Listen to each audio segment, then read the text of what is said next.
Boa tarde, bem-vindos. Pedimos desculpa pelo atraso, mas agora já estamos em condições de começar e dar início à nossa segunda conferência do dia. Já tivemos uma conferência de manhã com a nossa oradora convidada do Carnegie Europe, a doutora Elisa Bomassi, e agora vamos ter a nossa segunda conferência do dia. De manhã a conferência foi em inglês. Hoje, agora à tarde, vamos fazer a conferência em espanhol e em português, o que muito provavelmente vai se tornar num portunhol, não é? Nesta língua ibérica. Mas o professor Raul Ramírez Ruiz, que eu já vou apresentar num minuto, ele vai fazer a sua apresentação em espanhol, mas o que nós combinámos foi que a audiência, depois vocês, poderão fazer as vossas perguntas em português, em portunhol e para os mais corajosos e mais preparados, eventualmente em espanhol também. Como vocês sabem, esta conferência ela está inserida no ciclo de conferências Europa-Ásia, que é um ciclo de conferências financiado pela Eurasia Foundation from Japan, que está estabelecida em Tóquio. Nós temos tido conferências já desde fevereiro e vamos continuar até ao início de junho com mais conferências. E a conferência do professor Raul Ramírez Ruiz insere-se neste ciclo. Antes de eu dar a palavra ao professor Ramírez Ruiz, eu vou só muito brevemente apresentá-lo para que vocês fiquem também a conhecer o percurso académico e profissional do professor Ramírez Ruiz, que, como vocês vão ver, é um percurso muito rico em termos académicos. Eu vou dar só um resumo, como é habitual, mas como vocês poderão ver depois, pelo trabalho que ele tem feito e que está disponível também online, é um percurso que é muito mais extenso do que este sumário que eu vou aqui fazer. Então, o professor Raul Ramírez Ruiz é professor titular da Universidade Rei Juan Carlos, em Madrid, é diretor de investigação de relações Espanha-China, também na mesma universidade.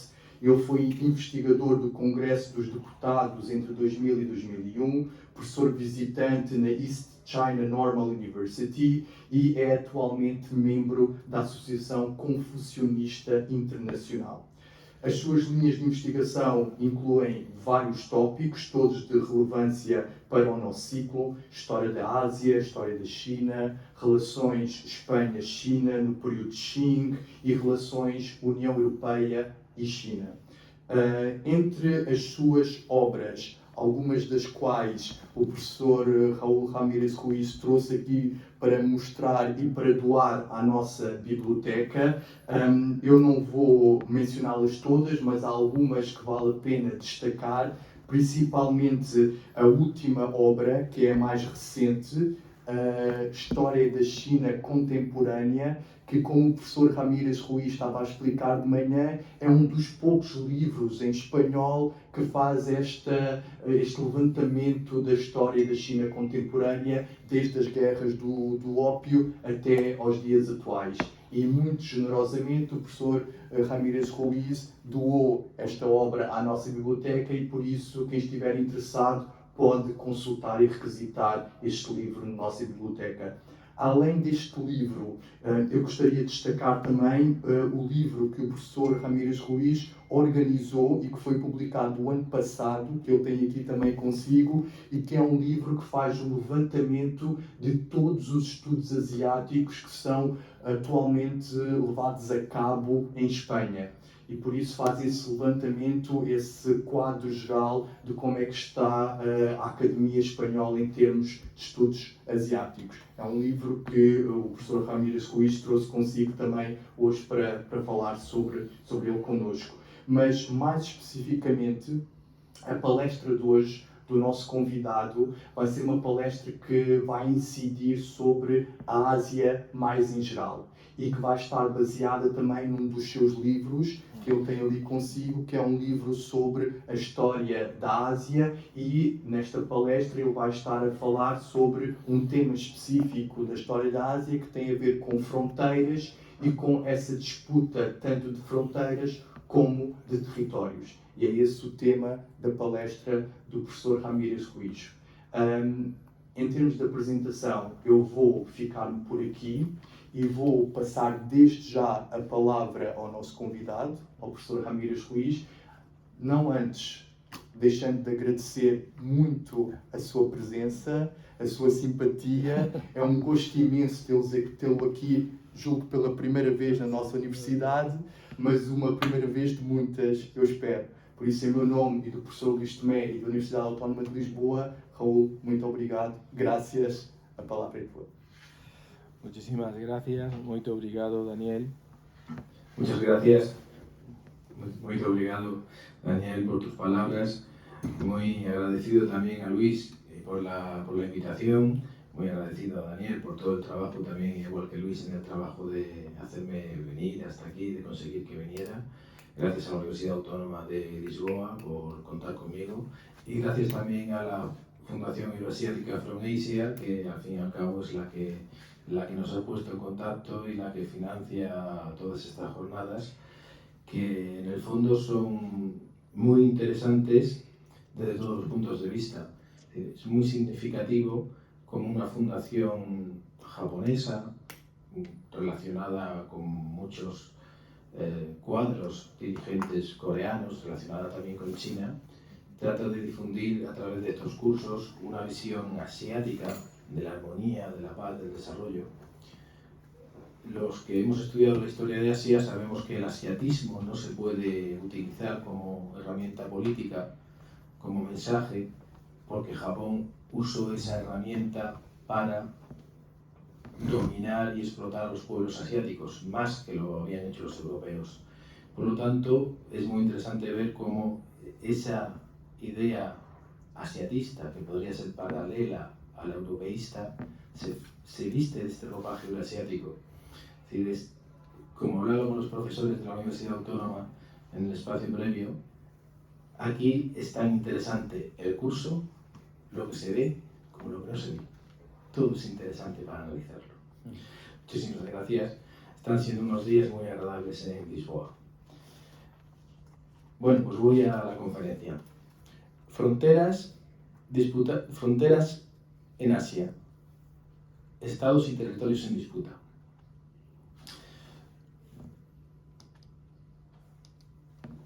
Esta idea, las fronteras son una línea en el mapa. En España, a la frontera con Portugal se le llama la raya. No sé si en portugués la raya se entiende igual. La raya, más allá de la raya, es una línea, es una raya.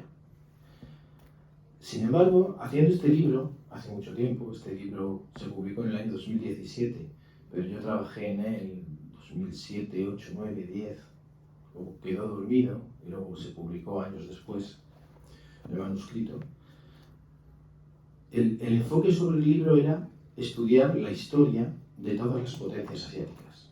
Está muy claro, China, Japón, la India, tal, sudeste asiático, pero de pronto se quedaban algunas cosas fuera. ¿Qué hacemos con Pakistán? ¿Dónde está Pakistán? ¿Nepal? ¿Para qué sirve Nepal? ¿Dónde está Nepal? Esa idea surge aquí, las fronteras de Asia. Las fronteras de Asia no son una raya, son territorios enormes, territorios más grandes que la península ibérica en ocasiones. Esa idea fue reforzada por mi profesor, al que yo considero, he tenido varios maestros, sobre todo españoles. Sin embargo, mi relación con el profesor Zhou Xianhui de la Universidad del Este de China, East China Normal University, fue corta pero muy intensa, muy especial. Y este hombre me enseñó muchas cosas, y una de las cosas que me explicó fue que la historia nunca se repite. Yo dije un tópico, la historia china se mueve en círculos, es circular. Y me dijo él, no, Raúl, la historia no se repite, porque todas las generaciones, aunque sean analfabetos, saben lo que ha pasado antes. En todo caso, la historia se mueve en espiral. Estoy pensando, tengo unos territorios que no sé qué hacer con ellos, tengo un concepto de que la historia se mueve en espiral, y luego fui leyendo, seguí leyendo, y encontré este tipo. El otro día hablaba con Luis, y se lo decía, con el profesor Tomé, Robert de Kaplan, me encantan sus obras, es muy hispanófobo, pero ¿quién llega a nada en el mundo sin ser un poquito hispanófobo? John Meisenberg, el realismo en las relaciones. ¿Qué me enseñó Kaplan? La venganza de la geografía, la importancia de la geografía. ¿Qué me enseñó Meisenberg? El realismo. El realismo en las relaciones internacionales. Al fin y al cabo, las relaciones internacionales son como un patio de colegio, en el que tiene la fuerza, te quita el bocadillo y los euros que te da tu madre para comprarte otro. ¿Por qué? Porque puede. Y luego, Huntington y Fukuyama. El concepto de las civilizaciones como motor de la historia y el concepto del fin de la historia, o al revés, el concepto del fin de la historia que planteaba Fukuyama y cómo la historia se revela contra ese concepto de Fukuyama y Huntington lo corrige a través del choque de civilizaciones. Todo eso me llegó a la conclusión de esta definición que tenéis ahí en portugués. La historia se mueve en espiral, condicionada por la geografía y por los hechos previos, por la propia historia. ¿Por qué Asia? ¿Por qué toda esta teoría, todo este análisis de las relaciones internacionales, de las potencias, por qué fijarme en Asia? Pues porque, pese a nosotros, o quizás por nuestras culpas, el futuro del mundo, el eje del mundo ha dejado de estar en el Atlántico, donde castellanos y portugueses fuimos pioneros e importantes, y luego los anglosajones, y ese eje se ha pasado al espacio Asia-Pacífico.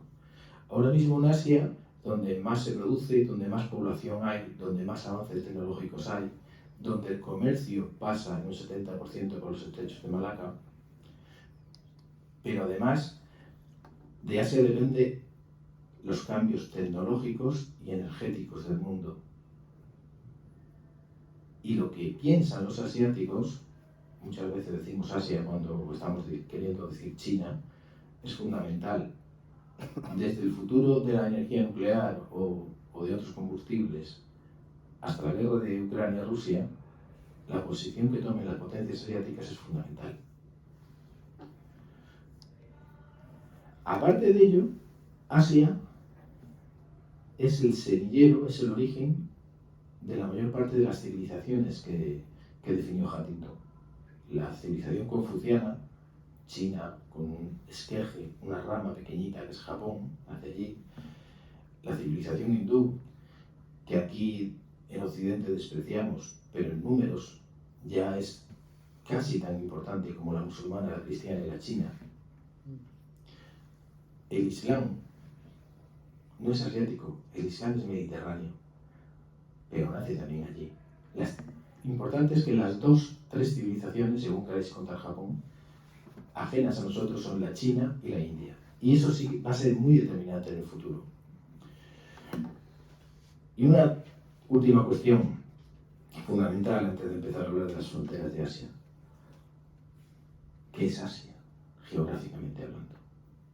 Como Bismarck, Otto von Bismarck, lo conocéis todos seguro, el canciller de hierro, dijo de Italia, cuando no quería que Italia se unificara, Italia solo es un concepto geográfico. Asia es un concepto geográfico. ¿Qué es Asia? Asia es un inmenso continente que tiene 5 bloques.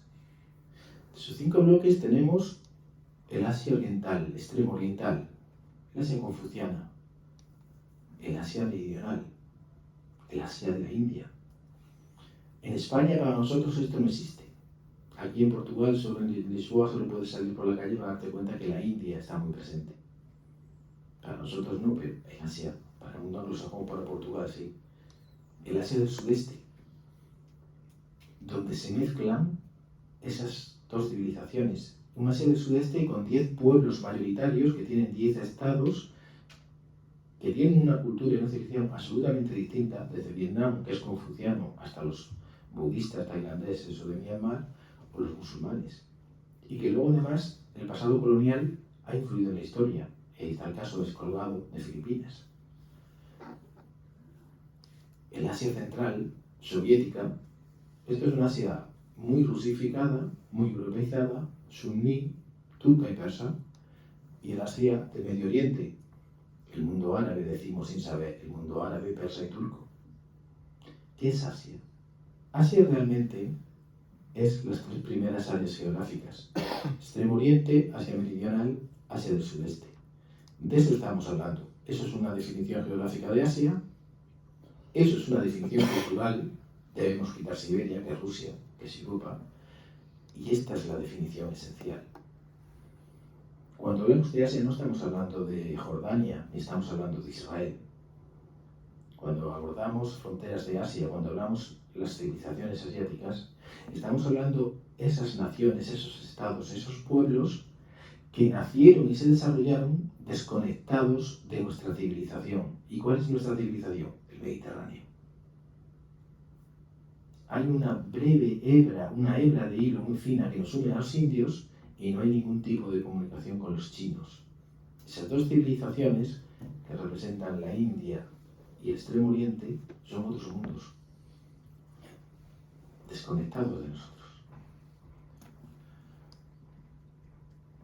Dentro de esos mundos, y dada la importancia que se ha generado en toda esta área, ha surgido una serie de territorios que hacen de frontera, quizás habría que decir de transición entre unos mundos y otros, entre el mundo chino, el mundo indio, el mundo japonés, y de entre esos mundos y Occidente, que es el resto. Tenemos las fronteras de China e India, que son las fronteras de las regiones conflictivas y los estados himalayos. Tenemos las fronteras de la India, que son también las fronteras de China ahora. Pakistán, Bangladesh y Sri Lanka, la antigua Ceilán. Territorios que se rompen del Raj de la India, del imperio de la India, y que debido al ascenso de China se convierten en la frontera de China e India, de India con China. Tenemos las fronteras de China y Japón, las dos Coreas y Taiwán. Son estados, tres estados, dos estados de hecho y derecho y uno de hecho que no de derecho que hacen de frontera entre esas dos potencias y también con Occidente. Y tenemos la frontera de Rusia con China, Mongolia. Cuando hice el libro, no incluí una nueva frontera, que no es terrestre, un nuevo territorio que no es terrestre sino marítimo, el mar de China del Sur. Esa nueva enorme área que a medida que el poder de China ha ido incrementándose en el mundo, se ha convertido en un foco caliente del mundo. La historia del futuro pasa ahora mismo por ahí. Esa es la frontera clave del mundo. Y lo repetiré después en la conferencia, pero quiero que quede claro, me adelanto. Como los antiguos misioneros castellanos, a diferencia de los portugueses y los italianos, iban demasiado al grano, demasiado rápido. El futuro del mundo se mueve ahí. Quien domine el mar de China del Sur dominará el futuro. Por eso es tan importante Taiwán. Bien, las fronteras de China con la India. Cuando uno piensa en las fronteras de India y China y sabe historia, piensa en la línea McMahon. Los británicos, que son muy listos, por eso han dominado el mundo tanto tiempo y luego han dejado a sus nietos, a sus primos americanos que sigan dominándolo, aprovechando el colapso del Imperio Chino, del Imperio Qing en 1911, reconocen la independencia de Tíbet, y mueven la frontera en áreas delicadas, significativas, hacia el norte. Y arrancan miles de kilómetros cuadrados de territorio que siempre habían sido chinos o que los chinos habían considerado chinos. La India independiente asume esa frontera y no quiere devolver esos territorios a China. China no reconoce esos territorios porque los ingleses lo firmaron con un país, con un estado no existente real, que era ese Tíbet independiente dominado por los monjes, por el Dalai Lama. Pero esa no es la frontera preocupante, esa es la frontera que ahora sale en los informativos de las televisiones, cuando los patrullas del ejército chino e indio se pelean con piedras y palos por no usar armas de fuego, por no crear un incidente internacional. Lo verdaderamente delicado en la relación de China e India son las regiones de soberanía difusa que se encuentran a ambos lados del Himalaya. Del lado chino tenemos el Tíbet, una inmensa región autónoma que es la única en la cual el pueblo mayoritario chino, los Han, no son mayoría. ¿Por qué los Han no son mayoría en el Tíbet? Porque las personas del planicie, como todos los que estamos aquí, no podemos vivir en las alturas del Tíbet. Cuando el Estado chino envía colonizadores Han o funcionarios Han al Tíbet, van, trabajan los años que tienen que trabajar y en cuanto que pueden vuelven a China. Porque los dolores de cabeza, los vómitos por enfermos, no se puede vivir allí, si no eres de allí. El Tíbet es la base, es el origen de los grandes ríos de China. Y da una plataforma y de China y de la India. Es el control del Himalaya. Si tú cuando dominas el Tíbet, dominas los ríos que van hacia el Pacífico y hacia el Índico. Y además China, desde el Tíbet, una planicie alta, puede coger las bombas nucleares, como yo puedo coger a Daniel, y tirarlas así y caen en Delhi. Los indios deben tener unos motores nucleares buenísimos, como los rusos. ¿Por qué? Porque para bombardear China no tienen que tirar, tienen que tener motores que sean capaces de llegar a la otra punta del mundo, que es Pekín o Shanghái. India, cuando se independiza de Inglaterra, y China inmediatamente después, 2 años después, se convierte en un régimen comunista, Mao ocupa el Tíbet, e India no tiene la voluntad de defender la independencia de ese Tíbet supuestamente independiente de hecho. Por lo tanto, India deja que China, la China comunista, ocupe el Tíbet. Desde ese mismo día que permiten eso, se están repitiendo. Por eso, cuando China se impone en el Tíbet, India se convierte en el gran refugio del lamaísmo de toda la élite de los monjes tibetanos. En el lado chino también tenemos el conflicto de Xinjiang, una región turca, se llamaba antiguamente el Turquestán Oriental, de población turca musulmana suní, incorporada a la República Popular China. Antes esto podía hacer frontera con Rusia, con la Unión Soviética, pero ahora no. Ahora ya también es frontera de China, porque Rusia no tiene ya tanta frontera en esa zona, Rusia es amiga de China, mientras que India es el gran factor discordante ahí en esa región también. Es una región que ya está poblada mayoritariamente por Han, pero 50% son nativos, pueblos turco-musulmanes suníes, pueblos y gentes que están más cerca en su visión del mundo de nosotros, de cualquier lisboeta o de cualquier madrileño, que de un chino de Pekín, en la forma de ver y entender el mundo, pero que viven en sus ciudades tradicionales, pero el Estado chino ya ha llenado el territorio de ciudades modernas, estilo chino, de población Han. La tensión en esa región es muy grande y va a seguir siéndola. ¿Por qué es frontera con China? Porque para dominar esa zona, Pakistán regaló a China, después del año 61, la región de las Kachin. Esta región permite la unificación, la comunicación del Tíbet y de Xinjiang y el dominio sobre Cachemira. Yo siempre he creído, pero no tengo pruebas, que la contraparte china fue nuclearizar Pakistán, darle la tecnología suficiente para tener la bomba de la que luego hablaremos. Cachemira. Pegada a esas dos grandes regiones, al otro lado del Himalaya, en territorio indio, está la región de Cachemira. Todos conocemos Cachemira por los cuentos de la Mil y una noches y por los jerseys, los sacos, no sé cómo le dicen en portugués, de Kashmir, que tenemos todos, los bufandas.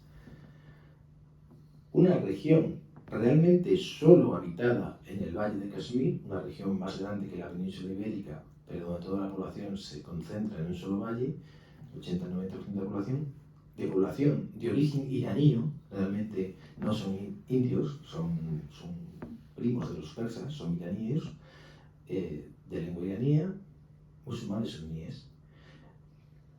Luego lo veremos en otro mapa, cuando la India se separa, en Pakistán e India, las regiones de mayoría musulmana van a formar Pakistán, pero Nehru es de Cachemira.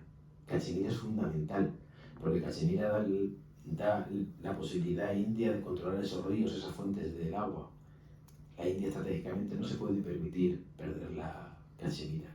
Por lo tanto, la Unión India, rompiendo los propios pactos que se han hecho con los británicos de división de la India, no entrega Cachemira. Ahí tenemos el principal problema. Ahí tenemos una de las razones por las que Pakistán hoy en día es un aliado fiel de China frente a sus hermanos indios. Y luego tenemos, no me voy a detener mucho aquí, el lejano este indio. La India era todo. Y de pronto se separa Pakistán. Y Pakistán tiene una parte oriental que luego será Bangladesh. Con lo cual, entre Nepal y Bangladesh hay solo un pequeño pasaje de 24 kilómetros de ancho que se llama el pescuezo de gallina, el pescuezo de ganso, o ganso, creo que sería en portugués, porque tiene forma de pescuezo de gallina, que separa una zona que equivale a ser más o menos la mitad de España, 250.000 kilómetros cuadrados, donde viven pueblos que no son indios. Hay 6 regiones autónomas, ahí he hablado como español. Hay 6 regiones. Hay una que es este territorio Pradesh que reivindica China, donde no hay muchos problemas. Pero en las otras 5 sí hay problemas. ¿Por qué? Porque hay 2 que son cristianas, de pueblos tribales convertidos al cristianismo. Ahí es donde se está produciendo ahora las grandes matanzas de cristianos en la India.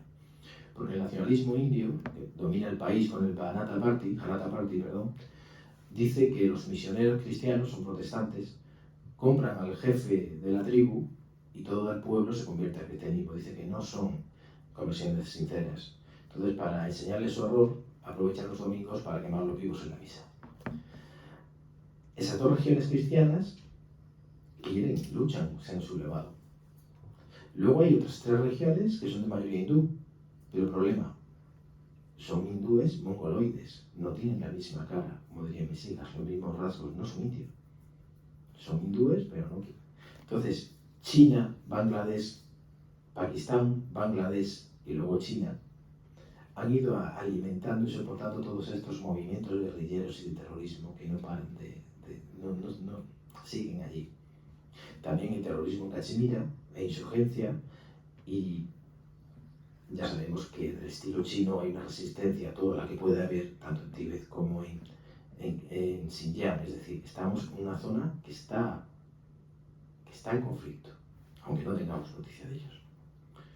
Luego tenemos 2 estados, Nepal y Bután. Esos son residuos de la historia. Buda nació en Nepal, no nació realmente en la India, en esos valles del Himalaya. Nepal y Bután son 2 pequeños reinos históricos que los británicos, cuando los conquistan, no los integran dentro de la administración de la India. Los ingleses hicieron la India, igual que Roma hizo España. Luego Portugal se fue, pero fueron los romanos los que llegaron aquí y dijeron, de aquí a aquí, los Pirineos, el mar, todos iguales, las mismas caras, pues todos iguales. Son los ingleses los que dicen, esto es la India, todos negros. La Himalaya, el desierto, el mar. ¿Cómo que somos iguales? Que los Kashmir somos iguales que los tamiles. Igual de negro para mí. Pero dentro de ese maratón administrativo no incorporan a estos 2 reinos. Son 2 estados distintos. Nepal es un estado donde el pueblo nepalí mayoritario es indoeuropeo. Y hasta que se estableció la república, en 2006 creo, no sé si me estoy equivocando, no veo las letras, era el único estado de confesión hindú oficial del mundo. Nosotros conocemos el Nepal por los Sherpas del Himalaya, que son asiáticos, no, pero ellos son la minoría. Es un pueblo indio, es un pueblo indoeuropeo, que tiene como religión el hinduismo, una monarquía hasta 2006. Bután es un pueblo budista, donde la lengua es tibetana. Son pueblos aislados, separados por un solo valle, el Sikkim, y ambos, hasta el 2006, son realmente una colonia india. La India tiene un predominio absoluto en esos estados. De hecho, ambos le tenían cedido a India sus relaciones exteriores y su ejército. Su ejército, sí. ¿Qué ocurre en Nepal? En Nepal hay una insurrección maoísta animada por China, Y cuando China tiene, a partir del año 2000, suficiente fuerza, el Rise of China, esa guerrilla comunista pro-China que aparece en el año 96 es capaz de poner en jaque al Estado. De tal manera que en 2001 el príncipe, el joven de los dos vestidos de soldados, va a matar a toda la familia real en un atentado rarísimo. A partir de ahí va a empezar una descomposición del régimen que ha llegado a que realmente lo que se ha producido es un desplazamiento de India por China. Lo que ha ocurrido con toda esta historia personal y familiar es que realmente los chinos han expulsado la influencia india de Nepal. Los indios se están reconstituyendo como pueden, pero el hecho es una victoria china. ¿Quién ha visto esta película? Los mayores la habremos visto, ¿no? El hombre que pudo reinar. Esto hay que verlo. Como español y castellano, he de deciros que es un plagio, es una copia de la historia de Hernán Cortés, pero bueno, se lo perdonamos a Kipling porque escribía muy bien. La India, el Raj de la India. Los británicos llegan a la India, después que los portugueses, ya han pasado por allí los franceses, y se hacen dueños de la India, y crean la India. Como os he dicho antes, ven el marco, dicen, pues, un subcontinente, todos muy raros, estas religiones raras, estos musulmanes raros, todos igual de negros, todas las mismas lenguas. Esto es la India. Querían una administración centralizada. Y cuando se tienen que ir, porque todos los colonizaciones, como todos los tiranos, se acaban yendo, quieren quedarse un poquito más. Y para quedarse un poquito más, dividen al pueblo. Divide et impera. Crean los conceptos del comunalismo. Y al final generan un nacionalismo musulmán enfrentado a un nacionalismo más débil indio, que se empieza a ser con Gandhi cada vez más hindú y menos indio. Eso hace que cuando llega el momento de la división del país, el país se divide en dos. Todos los musulmanes van a crear un país que se llama Pakistán, con las regiones pobladas mayoritariamente por musulmanes, y el resto va a ser una India laica. Curiosamente, esa división se va a producir siendo las fronteras exteriores del Raj de la India. El Raj de la India es el Estado indio, el Estado británico de la India, el Imperio Indio. Raj, si os dais cuenta, es igual que Reich, de un tal Adolfo, que se hizo muy famoso.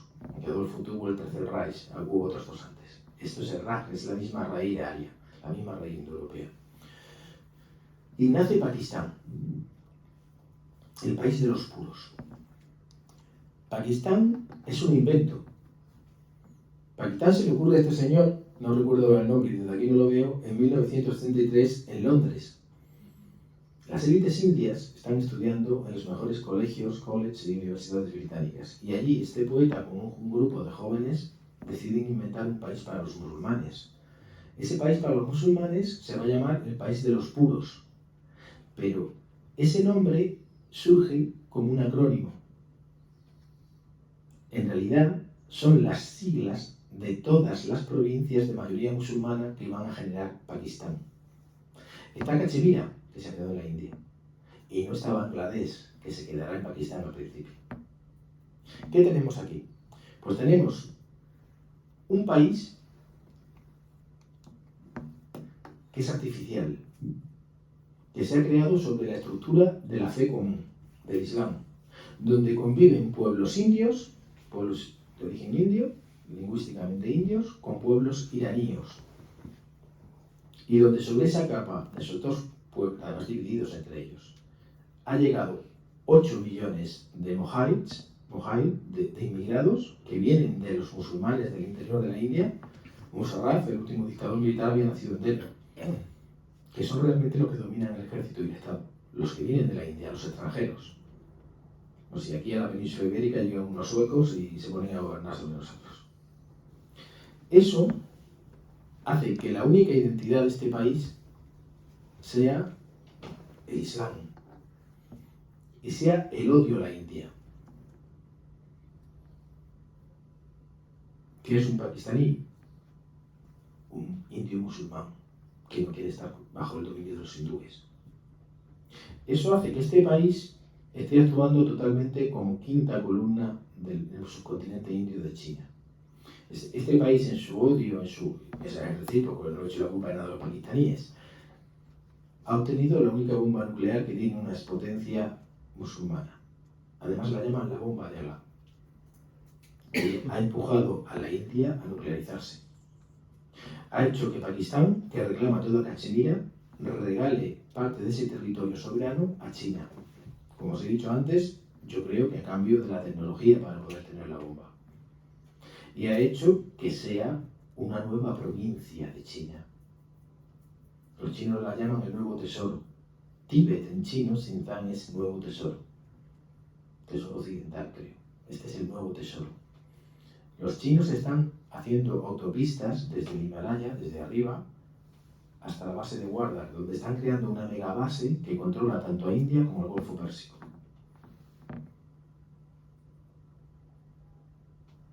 Los chinos tampoco son bien aceptados, los pakistaníes son bravos, tampoco creáis que hay una entrega absoluta a China. En el otro lado de India, la otra frontera es Bangladesh, el país de Bengala. Cuando Pakistán nace, el Islam, cuando llega a la India, se expande por los valles del Ganges, del Indo. Es muy curioso. En la India, por la India no pasa el río Indo. El río Indo íntegramente está en Pakistán. El Islam triunfa en el valle indo-evangélico, en el Indo y en el Ganges. Y el Ganges desemboca en Calcuta, desemboca entre Dhaka y Calcuta. Bangladesh queda en Pakistán.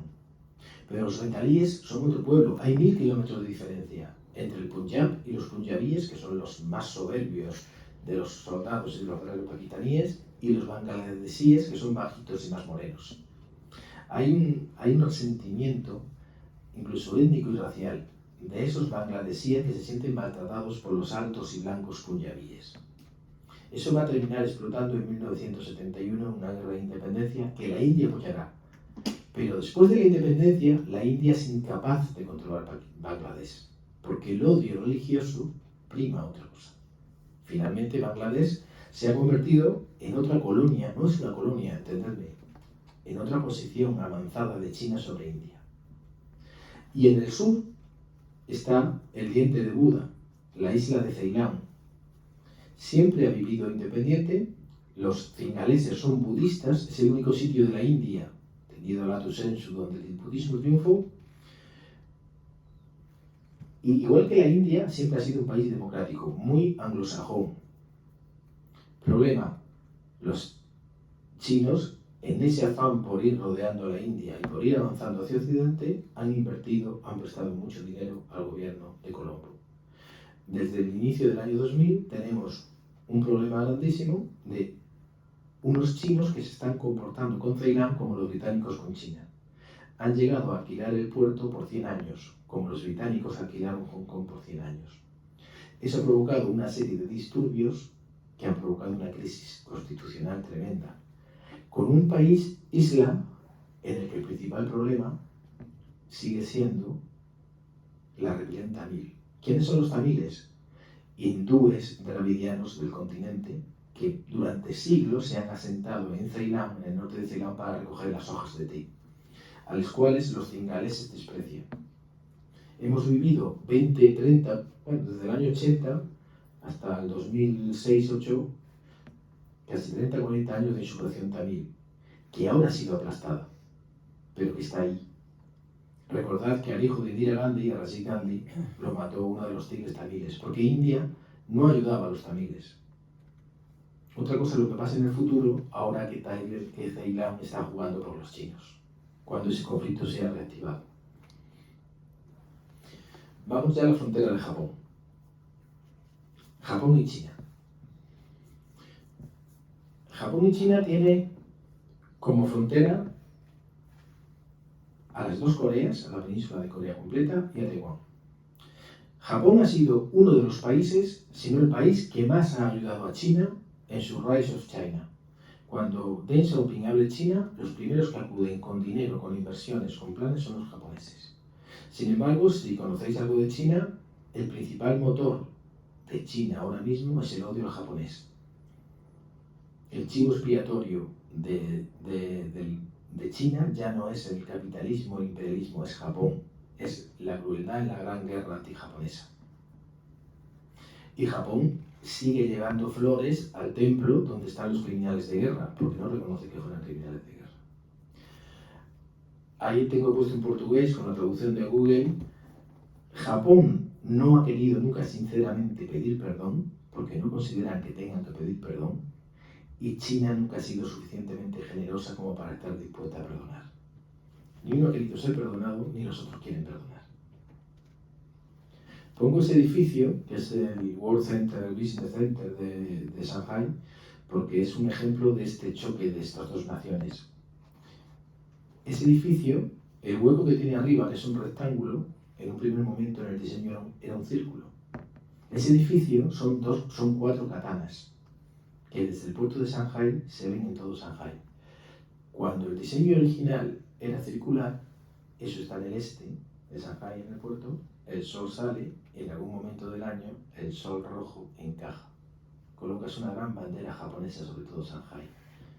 ¿Vosotros imagináis que los alemanes hagan algo similar en París o en San Petersburgo? ¿Un edificio que haga una sombra de esvástica o haga una sombra de un águila? No hay buena comunicación ahí. Esa pareja no funciona. ¿Cuáles son las fronteras actuales? Las dos Coreas. Aquí también están, tanto Corea como Taiwán, son también frontera con el exterior. Son la frontera de la civilización china con Occidente. Pero nuestro soldado ahí es Japón. Aquí tenemos dos países artificiales sobre un mismo pueblo, sobre un mismo espacio geográfico, y los dos han triunfado. Ahora es fácil decirlo, pero hace unos años no se podía decir que los dos habían triunfado. Corea del Sur se ha convertido en el nuevo Japón. Esta fundación euroasiática está llena de cuadros surcoreanos. Y los surcoreanos seguramente tienen más renta per cápita que los ibéricos. Viven de su manera, que a nosotros no nos gustará, pero seguro que son más ricos que nosotros individualmente. Un tipo de nuestra condición seguro que está en mejor posición social y puede mandar a los niños a estudiar a Estados Unidos mejor que Luis o yo. Aunque luego nosotros no se lo reconocemos, porque son chinos. Han triunfado. Pero Corea del Norte también ha triunfado. ¿Cómo puedes decir que Corea del Norte ha triunfado? Hombre, yo no sé Portugal. Portugal también lo intentaría con Salazar. Pero España con Franco estuvo a 2 días de tener la bomba atómica. Y no pudimos. Ni nos dejaron. Corea del Norte, pasando hambre, matando a su propio pueblo, ha conseguido tener la bomba atómica. Y no solo la bomba, sino la capacidad balística de llevárselo a tus enemigos a su casa. Son dos sociedades confucianas que trabajan al servicio de la comunidad y consiguen grandes éxitos. ¿Se podrán unificar algún día? No, porque no le interesa a nadie. Nadie quiere la Corea del Sur dinámica, económica y moderna con las bombas atómicas del norte. Todos temen que esa Corea unificada y nuclear, con el dinamismo económico del sur y las bombas del norte, caiga del lado del otro. Ambas Coreas odian a Japón. Ambas querrían tirarle la bomba a Japón. Japón y Estados Unidos no van a permitir una Corea unificada. Corea del Norte se lleva muy bien con China, pero es que Corea del Sur se lleva mejor con la nueva China. Estados Unidos y Japón no pueden permitir una Corea pro-China. China tiene sus dudas. ¿Por qué? Porque los coreanos, de verdad, los norcoreanos, prefieren a los rusos a ellos. ¿Por qué prefieren a los rusos? Porque son más distintos. Es que los chinos en el fondo no quieren comer, nos quieren asimilar. Por lo tanto, China tampoco se fía de que una Corea unificada termine girando hacia Rusia, dando la espalda a ellos para no ser asimilados. Es un conflicto congelado. Los americanos, leí hace años a un soldado británico, los americanos tienen tanta gente mirando un muro en la frontera de Corea como todo el ejército británico. Allí congelados, esperando. Conflicto congelado. Y ahora vamos a un conflicto caliente. Muy caliente. Adelanto, porque como soy como los antiguos misioneros castellanos, tengo que ir enseguida a la nuez, a la semilla. Lo amarillo, está en portugués y se entiende. Y esta idea es mía. Si la habéis publicado por ahí, el primero que la dijo y la publicó he sido yo. Ya la publicará luego Kaplan y dirá todo el mundo, uy, este Kaplan, lo que ha dicho.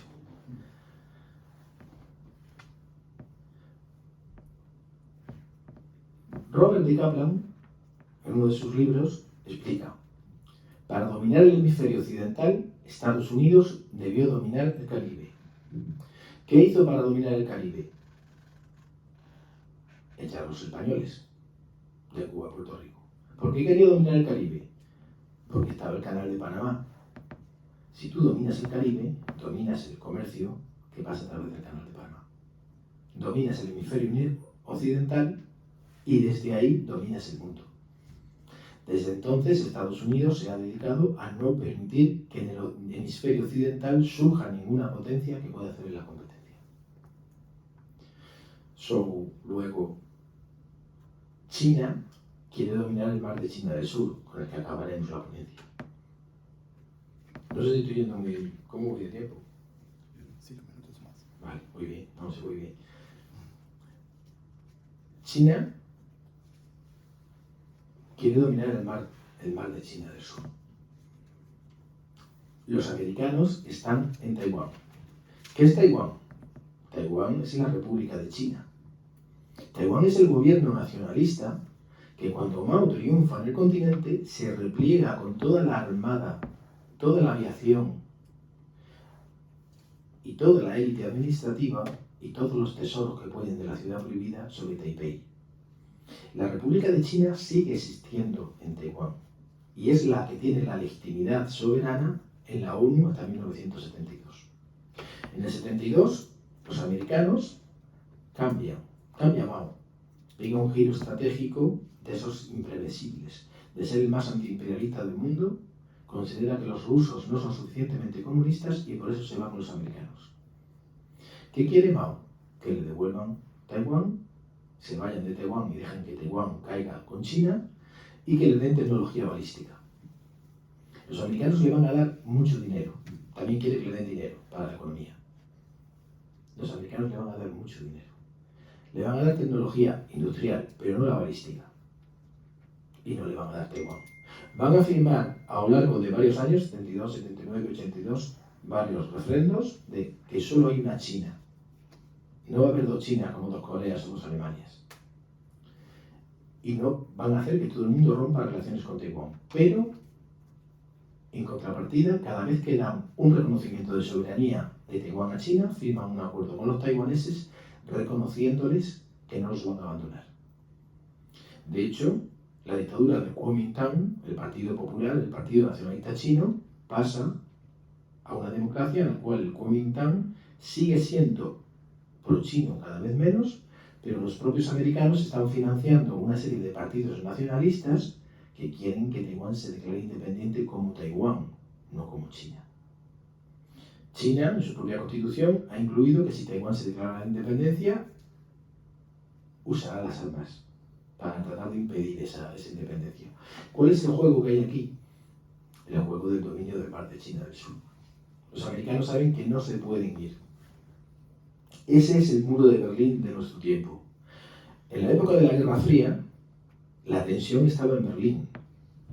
¿Y dónde estaba la guerra? En Vietnam. ¿Dónde estaba la guerra? En el África portuguesa. En sitios lejanos donde sacar la mala sangre, donde probar las armas, donde hacer un pulso, si entendéis pulso, pero sitios donde el conflicto no va a escalar hasta que tenga que usar el botón nuclear. Ahí sí habría botón nuclear. En Rusia no lo va a haber. En Angola no había peligro. En Vietnam no había peligro. Si el conflicto hubiera sido en Alemania, sí hubiera habido peligro nuclear. Por eso no va a haber conflicto en Taiwán, salvo que se vuelvan muy locos, que siempre es posible. Mongolia, voy a pasar rápido y voy a hablar de China del Sur y vamos cerrando. Mongolia es un inmenso espacio vacío, pero que está a 100 kilómetros de Pekín. Curiosamente, Mongolia siempre ha girado más, desde que existe este concepto, hacia Rusia que hacia China. ¿Por qué? Porque se parece demasiado. Es como Portugal, siempre ha querido estar más cerca de los ingleses que de nosotros. ¿Por qué existe Mongolia y no existe el Tíbet? Pues muy fácil, porque Rusia estaba allí e Inglaterra estaba en Europa. En 1911, cuando colapsa el imperio Qing, el imperio de la dinastía de los manchúes, los dos territorios gigantescos y de un pueblo parecido pero distinto a los Han se independizan. Tíbet está independiente desde 1911 hasta 1949, mientras los ingleses están allí. Pero los ingleses se van en el 47. En el 50 cae Tíbet. Mao toma el poder en el 49, Chiang Kai-shek tenía bastante con Mao en el año 47 como para preocuparse por Tíbet, y en el 49 llega Mao, en el 50 ocupa Tíbet. Mongolia existe porque cada régimen ruso, cada vez que ha establecido un acuerdo con China, le ha obligado a firmar el reconocimiento oficial de la independencia de Mongolia. Lo hicieron los zaristas con la República de China y Yuan Shikai. Lo hicieron los soviéticos con Chiang Kai-shek. Lo hicieron los soviéticos con Mao. Y lo ha hecho la nueva Rusia con los nuevos dirigentes chinos. Es un estado.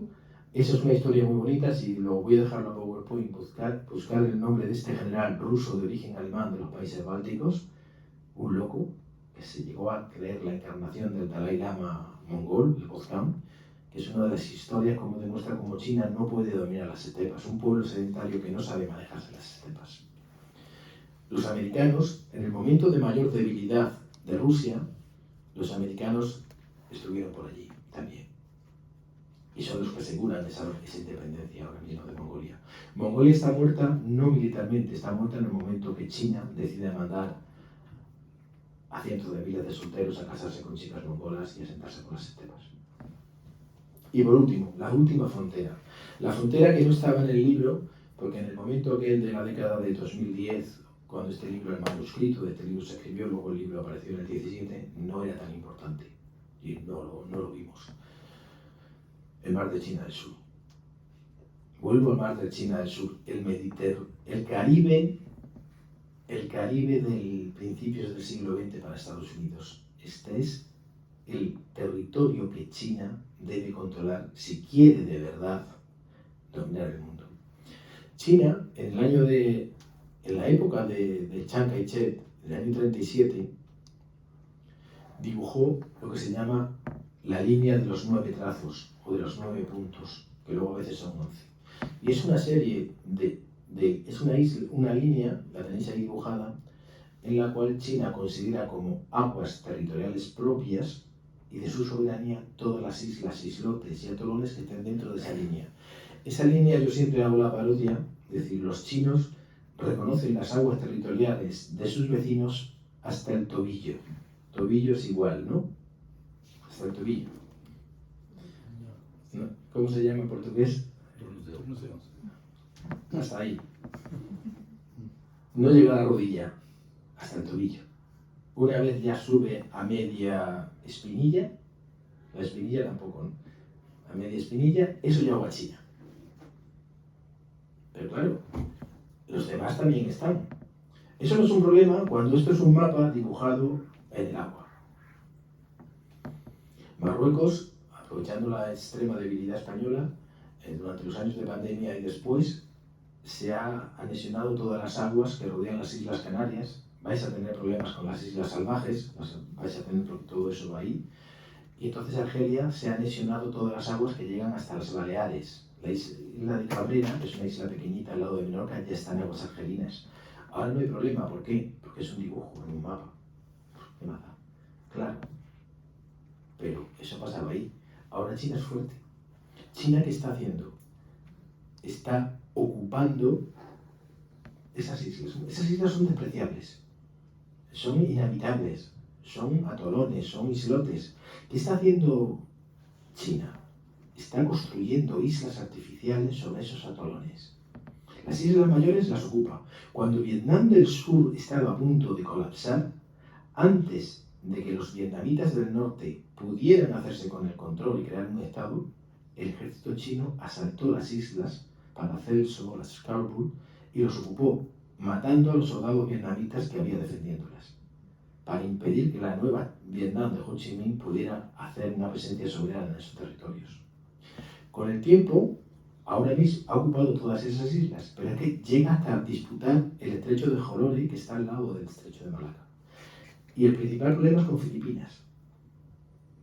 ¿Qué es lo que argumenta Filipinas? Esto a mis estudiantes españoles los vuelve locos. ¿Por qué? Porque a nosotros nos han enseñado, como país impotente que somos, nos han enseñado que el Tribunal de la Haya, que la ONU es muy importante. ¿Qué ocurre aquí? China ocupa los islotes, amenaza a Filipinas. Filipinas se defiende como puede, normalmente con pesqueros. Normalmente lo que hay es choques de barcos pesqueros para evitar que escale, o falsos pesqueros, que en realidad llevan marineros de la Armada. Filipinas va a la Haya, va a la ONU, e impone denuncias contra las acciones ilegales de China. Los tribunales de Suiza o de la ONU se reúnen.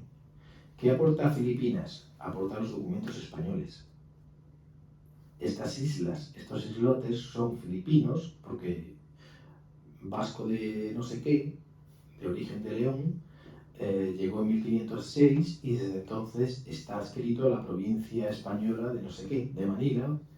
Por lo tanto, la única presencia soberana que ha habido en este territorio es la española, que se hereda por la Filipina. Por lo tanto, este territorio es filipino. Por lo tanto, el soldado chino debe irse. ¿Y qué dice el ejército chino? ¿Quién va a venir a echarme, tú o los jueces de la Haya? Que vayan viniendo los jueces de uno en uno, o todos juntos. Y vamos a Meisenberg. El realismo en las relaciones internacionales. No hay ley cuando yo tengo el poder. La ley sirve entre España y Portugal para arreglar el tema de Olivenza algún día. Pero no sirve cuando Estados Unidos o China quieren algo. China, de hecho, está construyendo lo que los americanos llaman la Gran Muralla de Arena, porque no he tratado aquí, y no lo voy a tratar, no os preocupéis, el mar del este de China. Los chinos han dibujado un mapa, que es esa muralla, que rodea a Taiwán por detrás y prácticamente a todas Filipinas, en lo cual reclaman la soberanía de todos esos territorios e islas. Esa es la línea, la frontera exterior de China, donde China quiere imponer su hegemonía naval para dominar el mundo en el futuro. Y ya concluyo. Solo ha sido exponer casos. No da tiempo para más. Obrigado. Pero, ¿cuál es la conclusión? Pues la conclusión es que el dinamismo de la historia se mueve en Asia. Ahora mismo en Europa, quizás Ucrania era un territorio frontera. No hay estos conflictos ardiendo. ¿Por qué hay estos conflictos ardiendo? Porque China está emergiendo como primera potencia mundial. ¿Qué nos salvará? Voy a ser optimista, yo soy pesimista, pero voy a ser optimista. Que nosotros tememos de China, que China se comporte cuando tenga el poder como nosotros lo haríamos. Nosotros, desde que hemos ido a Roma, hasta que fuimos España y Portugal, hasta que fuimos ingleses y franceses, hasta los americanos, ¿qué vendía Roma? La ley, el urbanismo, la civilización. ¿Qué vendían los castellanos y los portugueses? Compraban muchas cosas. La religión. Los indios, los asiáticos, los americanos, los amerindios se quejaban porque les robábamos cosas. Les dábamos el alma. Pues la gente se queja por nada. Les quitabas el oro, pero les salvabas el alma. La eternidad es eterna. ¿Cómo veían los franceses y los ingleses el colonialismo? Como la pesada carga del hombre blanco. Es que vamos a África a ayudar a estos pobrecitos. ¿Les robamos el oro, las materias? Sí, lo esclavizamos, sí. Pero a cambio le hacemos escuelas, hospitales, carreteras. Es una carga, es una obligación. Yo estaría mejor en mi casa que no viniendo aquí a la India. ¿Qué llevan los americanos hoy? Pregunto, ¿qué llevan los americanos al mundo? ¿Qué es lo que nos traen cuando nos invaden? ¿Qué han llevado a Irak? La libertad. Es que son dictaduras. Ellos llegan y, bueno, matan mucha gente, pero los que quedan son libres y pueden votar y tienen la libertad, que ese es el mayor don que puede tener el ser humano. Estoy siendo paródico, no estoy diciendo... ¿Pero qué implica eso? Un patrón de los occidentales. Los chinos no son así. Nosotros tememos que China haga eso y quiera venir aquí a convertirnos en chinos, a enseñarnos al chino, a hablar, a ser confucianos. No. La idea de China no es la de ser el primero, la idea de China es la de ser central. Yo estoy aquí, en el centro, porque soy mejor.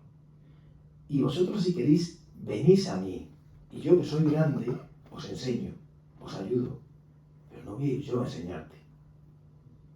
Esa es la ventaja que vamos a tener con el futuro. De momento estamos en un momento de transición que se decidirá con la suerte de Taiwán. Muchas gracias.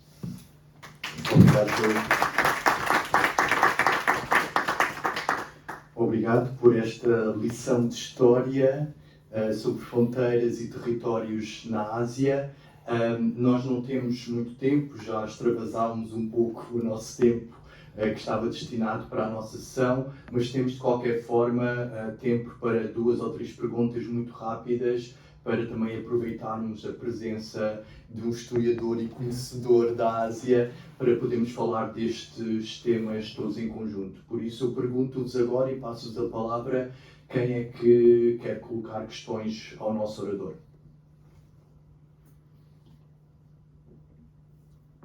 Quem é que quer dar o pontapé inicial, a pergunta inicial?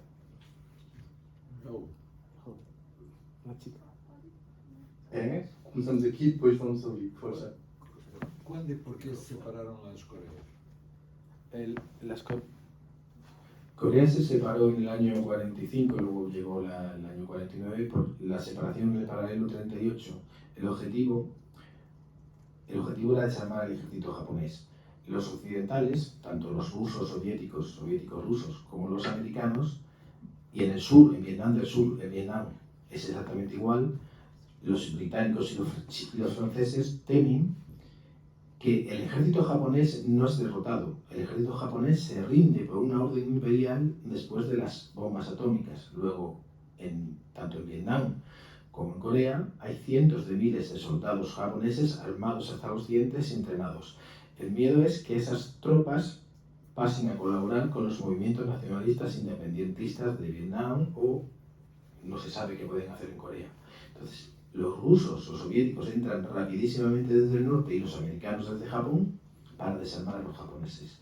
Esas administraciones provisionales, en los dos sitios es igual, los americanos traen al gobierno en el exilio de Corea, que estaba en China, imponen una república de Corea en Seúl, y los rusos, los soviéticos, ponen a un guerrillero que es el primer Kim, que es un guerrillero que ha estado en la frontera de los dos lados, de Corea del Norte y Rusia, medio ruso, medio... y le dan el mando de la administración de ese territorio. Y igual que en Alemania, esas administraciones militares provisionales se van consolidando y fijan la frontera. La guerra estalla porque cuando los americanos dibujan la primera línea de defensa del Pacífico, es una línea de islas que van desde las Aleutianas, pasan por Japón, de Japón a Filipinas y de Filipinas a Indonesia y Malasia. Dejan fuera Corea y Taiwán. Y tanto Kim como Mao se dan cuenta de que la han dejado fuera. Entonces, Kim tiene la idea, si intervengo, los americanos a lo mejor no intervienen. Mao le pregunta a Mao y Mao piensa, mejor interven tú, a ver qué pasa. Y lo anima, porque si los americanos no hubieran reaccionado, él hubiera intentado saltar Taiwán. Pero reaccionaron. Obrigado. Agora ali em cima, tente colocar a voz Vou projetada. tentar. Antes de mais, muito obrigada aqui por esta conferência. Foi bastante útil para nos ajudar aqui na parte do estudo. Eu fiquei aqui curiosa porque quando tivemos aqui a influência europeia, assim também como a americana, nós sempre tivemos aqui um equilibrador. Normalmente era a Inglaterra ou até mesmo os Estados Unidos que equilibrava as potências europeias. Agora, na Ásia, propriamente dito, vimos que é uma região que está em conflito. Quem é que pode ser aqui o equilibrador? Porque, pela explicação que nos deu, isto está mais perto de um conflito do que propriamente poder ser aqui uma região de potência, ou seja, uma potência que possa... Estabilizar, não é? Estabilizar e equilibrar. Creo que te he entendido bien, si no me corregís. Tu planteamiento es que antes, cuando había un conflicto, los americanos hacían de potencia equilibradora y estabilizaban la zona y traían la paz. El problema aquí es, eso los americanos lo hacen cuando son un tercero. Es decir, si España y Marruecos la gente no lo sabe, Pero Marruecos y España están en una guerra sofocada, no sé si me lo entendéis. Cuando alguien coge un cojín, una almohada y asfixia a alguien, le pones, para la pistola, tú le pones una almohada y pum, disparas y no hay ruido, sofocada, ¿no? España y Marruecos están en una guerra, de hecho, sofocada, silenciosa, que tiene periódicamente incidentes graves, y cuando los marroquíes invadieron la isla de Perejil, es un islote que se llama así por un portugués, Perejil, de España, los españoles la retomaron y los americanos tranquilizaron. Pero a los americanos no les importa, son dos criaturas, dos crianzas de ellos, dos niños, dos jugando, niño no te pegues. Los dos sois míos, tranquilo. El problema aquí es que no es una tercera parte, es un tercer lado, es que es una de las dos partes. El problema es que China sube y Estados Unidos no quiere que China suba. ¿Quiénes son los principales enemigos de China? Sus vecinos. El sudeste asiático, India. Estados Unidos está apoyando a todo el que se opone a los chinos. No estoy diciendo que sea malo, tampoco que sea bueno. Es decir, Estados Unidos ahora es el mejor amigo de Vietnam. Estados Unidos lo han echado ya 4 veces de Filipinas, pero luego termina volviendo. India, hablaba con la ponente esta mañana, con Lisa, cuando nos íbamos los dos juntos. India está muy perdida, porque India antes estaba muy claro: China, Pakistán y Estados Unidos, India con Rusia.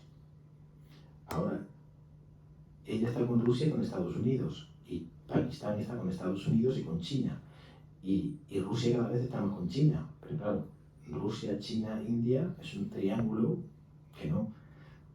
Estados Unidos no puede ser pacificador, porque es interesado en esa parte.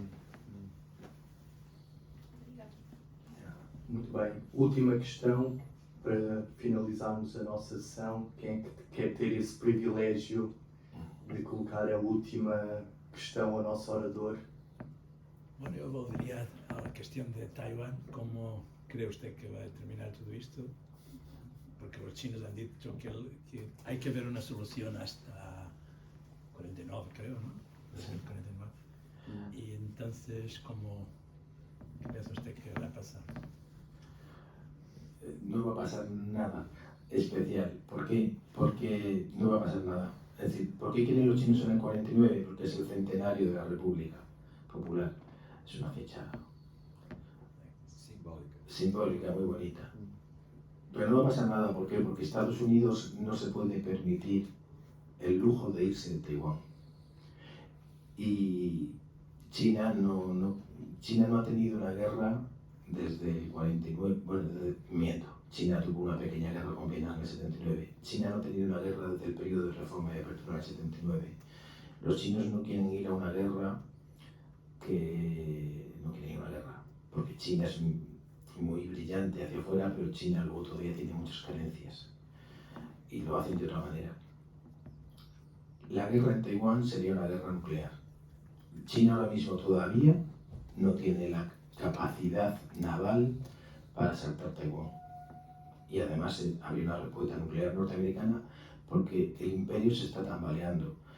Yo no creo que el imperio vaya a caer. Yo creo que el imperio está pasando de la fase de la república a la del imperio, haciendo un paralelismo con Roma. Estamos en una época de pretorianos, es decir, ¿quién manda en Estados Unidos?